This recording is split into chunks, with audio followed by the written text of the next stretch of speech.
એટલા મને કે તો ભૂખ લાગી છે. મેં કીધું ઊભો રહો, રાતના પેલા ટાઢા બાજરીના રોટલા છે ને એ તને આલું છું અને શિયા આલું છું. તો મેં કીધું લે ખાઈને જો જવું એટલે જાન મને મારા ઘરનું કામ કરવા દે.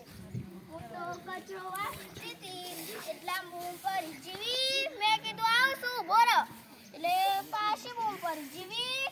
મેં કીધું હું સતા રાખો તને બોલાય કરીશ એટલે કે મને તો પાછી ભૂખ લાગી છે.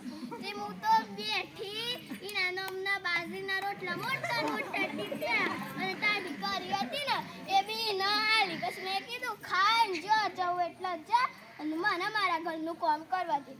હું તો વાસણ કરતી હતી એટલા બૂમ પડી મન કહે જીવી. મેં કીધું મન કહે જીવી. મેં કીધું મન કહે જીવી. મેં કીધું મારા પીઠે આખા દનું જીવી શમ કે છે એટલે કે મન તો પગ દુખી છે. તો મેં એટલો બેઠી ને પગ દબાયા જીવી. હાથે દબાયા જીવી. મને તો મોથે દબાય એ જે મરી ઊંઘ્યો એ બોલ કરે છે ગળું નથી દુખતું હોય. મેં તો એને ઉઠાડે તને ગળું નથી દુખતું એટલે કે દુખ હશે.